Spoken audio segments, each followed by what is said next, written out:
ধারাবাহিকের শুরুতে আমরা দেখতে পাই নারায়ণীর পিসিমা ইন্দুবউকে বলে, এত বড় কাণ্ড হয়ে গেল, তুমি আমাকে একটাবারও জানালে না, সেটা আমি নিজে চোখে দেখতাম, আমার যে বড় স্বাদ হচ্ছে। তখন কিন্তু ইন্দুবউ বলে, নাটোরের সব প্রজারা মিলে আমার বোনকে রাজসিংহাসনে বসিয়ে জয়ের ধ্বনি গাইতে থাকে। এই দৃশ্যটা দেখার মতো ছিল পিসিমা। ইন্দুর কথা শুনে নারায়ণী বলে, কান্ত তুমি যেখানেই থাকো না কেন, নাটোরের সুরক্ষা কবচ তোমার মতোই থাকবে। তুমি সবসময় চেয়েছিলে নাটোরের প্রজারা ভালো থাকবে, সেই ভালো থাকা আমাদের বৌরানী করবে। আমি জানি তুমি আজকে খুব খুশি হয়েছ। কিছুক্ষণ পরে সেখানে রানী ভবানী পুজোর প্লেটে ফুল এবং প্রসাদ নিয়ে আসে। তখন ইন্দুবউ বলে, আমার বোন সবাইকে রক্ষা করবে, সেটা আমরা সবাই জানি। এদিকে নারায়ণী বলে, বৌরানী তুমি পূজা দিতে গিয়েছিলে, দাও আমাকে প্রসাদ দাও। এটা বলতেই রানী ভবানী মাথা ঘুরে মাটিতে পড়ে যায়। তখন নারায়ণী ইন্দুকে বলে, আমি বাড়ির সবাইকে ডাকছি, তুমি তুলে নিয়ে ওকে বিছানায় শুয়ে দাও।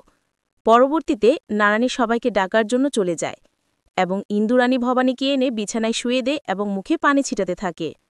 পানি ছিটানোর এক পর্যায়ে রানী ভবানীর জ্ঞান ফিরে আসে। কিছুক্ষণ পরে সেখানে সত্যনারায়ণ এসে বলে, নাটোরের সব দায়িত্ব এখন আপনার উপর। চিন্তা টেনশন শরীর খারাপ তো করবেই, তবে আপনাকে সুস্থ থাকতে হবে। আপনি সুস্থ না থাকলে যে নাটোরকে সুরক্ষা রাখতে পারবেন না। অপরদিকে দাসী এসে বলে, বড় বৌঠান, কবিরাজ বাসায় চলে এসেছে। পরবর্তীতে কবিরাজ মশাই এসে রানী ভবানীর হাত দেখে বলে, মহারানী আপনার কি টক খেতে ইচ্ছা করে? টক হওয়ার কথা শুনে ইন্দু এবং নারায়ণী অনেকটা অবাক হয়ে বলে, আমাদের রাজমহলে নতুন অতিথি আসতে চলেছে, একই দিনে দুইটা খুশির সংবাদ।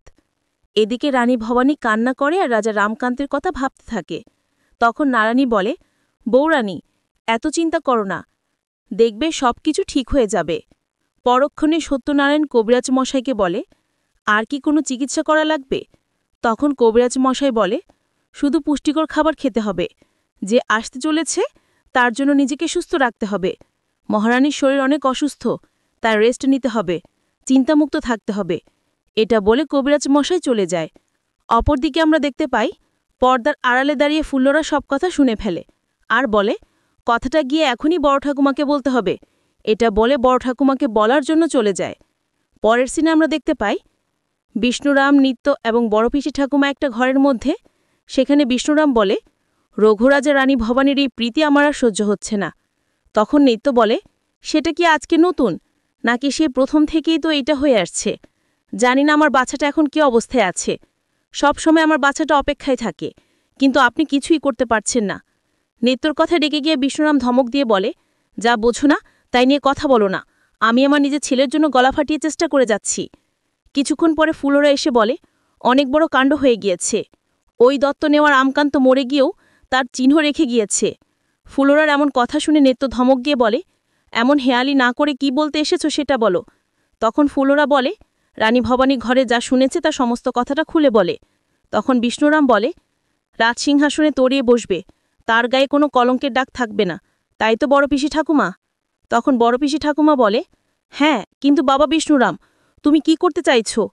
বিষ্ণুরাম বলে, ওই রানী ভবানীকে আমি আবার রাজসিংহাসন থেকে উঠিয়ে ছাড়ব, এ তো রঘুরাজা কিছু করতে পারবে না। অন্যদিকে আমরা দেখতে পাই রানী ভবানী ঘরের মধ্যে দাঁড়িয়েছিল। তখন রাজা রামকান্ত আসে এবং রানী ভবানী বলে, আপনি যেটা চেয়েছিলেন আমি সেটা দায়িত্ব নিয়েছি, পুরো নাটোরের প্রজাদের দায়িত্ব আমার কাঁধে, তবে আপনি আমাদের একা ছেড়ে কেন চলে গেলেন? এরপর রাজা রামকান্ত বলে, আমি চলে যাইনি, সবসময় রানী ভবানীর সাথে সাথে আছে, যখন পাশে চাইবে তখনই চোখ বন্ধ করলে আমাকে পাবে। পরবর্তীতে মাঝরাতে পুকুর পাড়ে যায় আর বলে, এটা হচ্ছে সেই পুকুর পাড়, এখানে আমি আপনি একসাথে এসেছিলাম, এখানে এসে মনের কথা বলেছিলেন। অন্যদিকে আমরা দেখতে পাই বিষ্ণুরাম দেবীপ্রসাদের সাথে দেখা করার জন্য সাথে পাইক হাতে মশাল নিয়ে পুকুর পাড় ধরে যায়।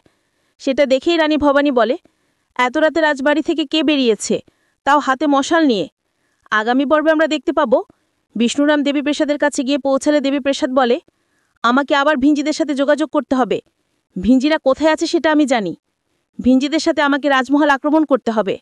অন্যদিকে আমরা দেখতে পাই রানী ভবানী রাজসিংহাসনে বসেছিল। তখন প্রজারা এসে বলে, বিদেশি দস্যুরা নাটোর আক্রমণ করতে এসেছে।